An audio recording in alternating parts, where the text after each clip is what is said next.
you. Hello everyone. My name is Satoko Furuichi from Osaka University's International Students Affairs Division. I am an administrative officer and in charge for G30 program, especially two undergraduate courses. I'm very happy to have this opportunity to present Osaka University G30 programs. I'm sort of new to Osaka University and I'm excited to be. I'm assigned to International College last July. It's a great challenge to come across a variety of new things every day.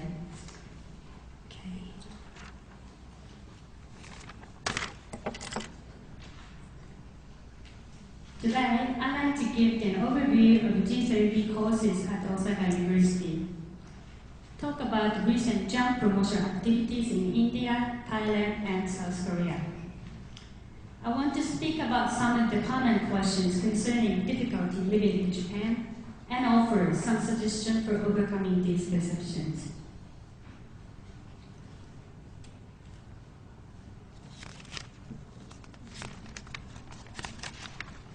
Osaka University aimed to double the number of its international students, currently about 1,600 to 3,000 by 2020, the target year for G30. The number of short-term international students will stay for a year or less currently stands at about 250. At Osaka University aim to increase this to approximately 1,000 by 2020. In order to do so, we have our office in targeted regions such as North America, EU, Southeast Asia, China, and others. We do have offices in San Francisco, Groningen in Holland, Bangkok in Thailand, and just opened Shanghai last fall. Wisconsin and Nagoya University's offices are also in the same building.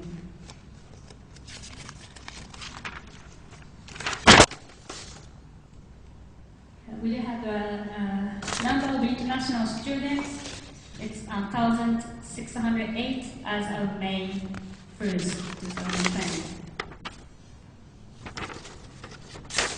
In response to global safety, Osaka University has established several credit courses conducted in English. At the graduate level, we have Human Sciences or English undergraduate degree program sponsored by the School of Human Sciences. Chemistry-Biology combined major program jointly sponsored by the School of Science, Engineering, and Engineering Sciences. At the postgraduate level, we have courses sponsored by the School of Science, Engineering, and Engineering Sciences.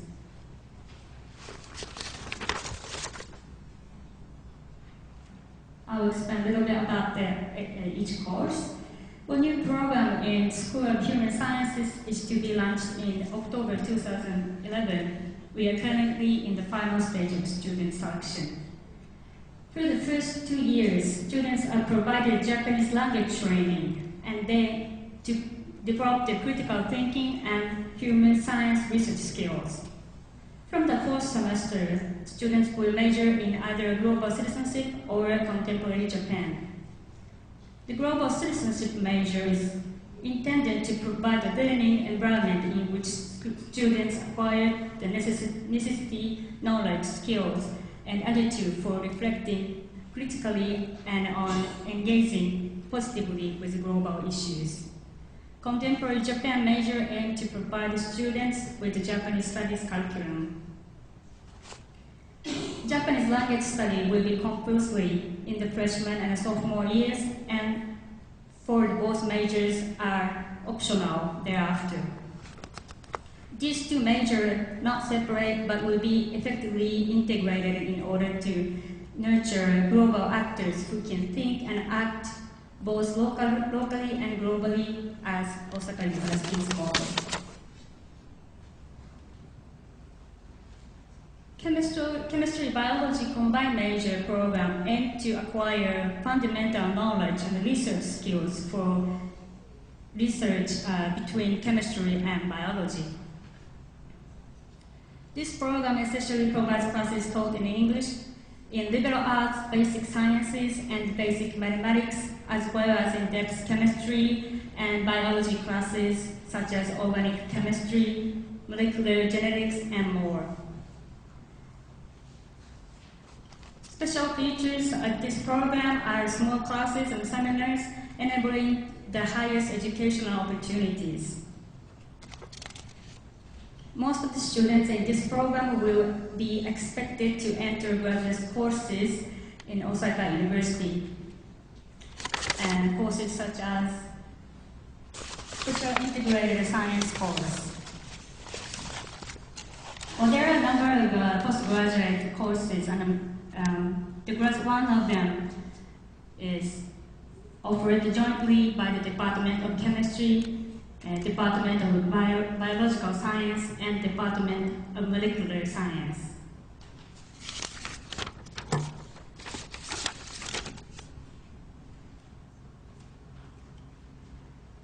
Here, students can utilize extensive facility while undertaking their degrees in English. In addition, that we have a number of short programs, non-degree programs called Frontier Lab, and so on. We offer various courses for international students.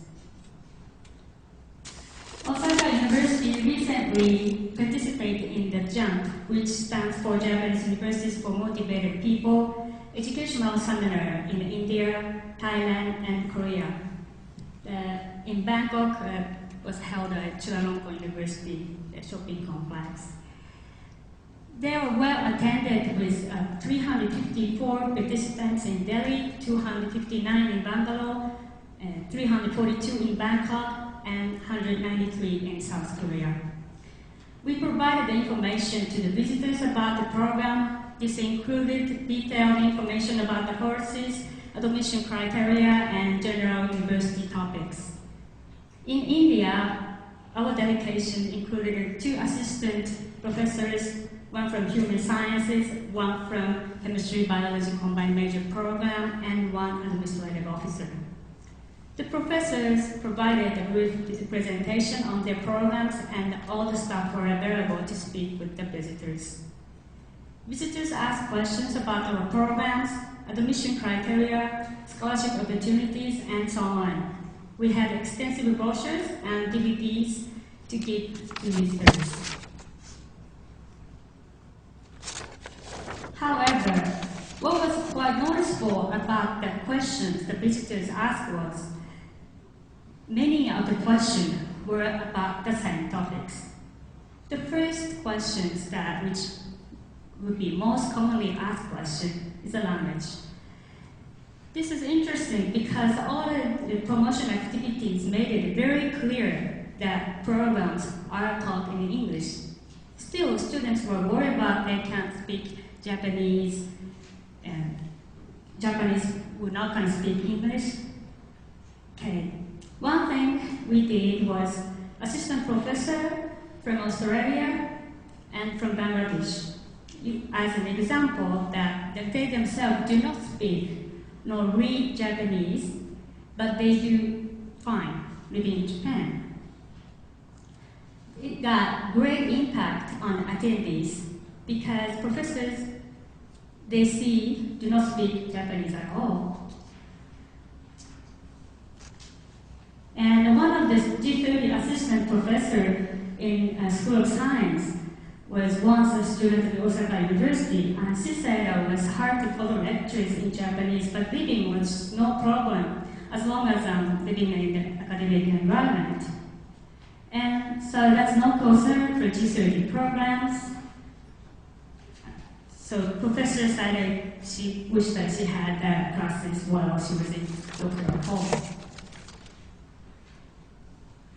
Move on to the issue of cost of living.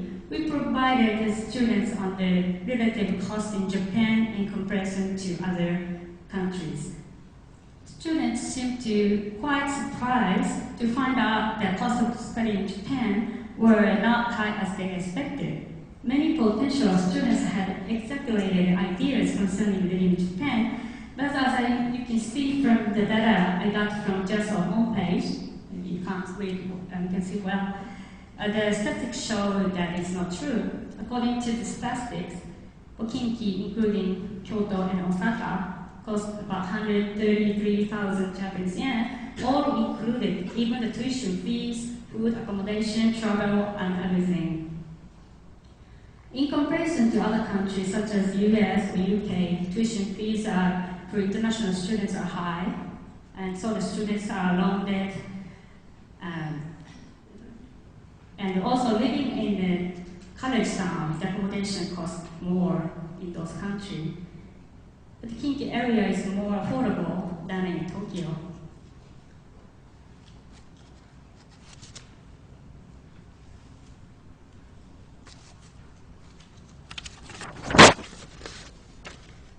And other perception that Japan is not student-friendly at all, it will cause a lot of trouble for visa procedures and getting a job. However, we do have a one-stop service for international students. It's called support office.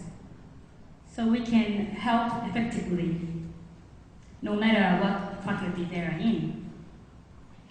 To simply drop in office or go to the website, all information that international students are needed there.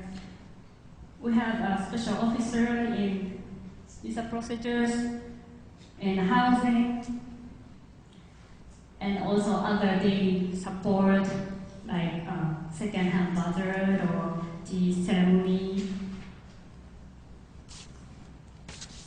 like that. And host family programs also offered. It's all on that website. So in fact, the support office in the city campus always crowded by international students.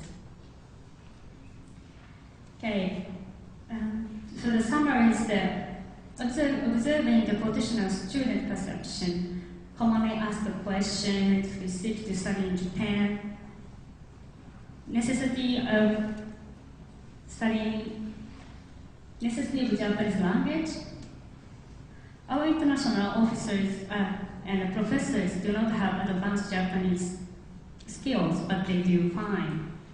High living expenses, not so much compared with other well-known study destinations such as in UK or US.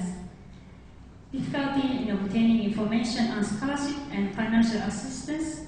We do have a support office to facilitate the students. While we had considerable information available on students' visas, it might be useful to have a promotional material so that they are more direct at pointing students' concern at rest. I think Ms. can just point it out the same. So perhaps the G30 office might help with this perception. That's all. Thank you.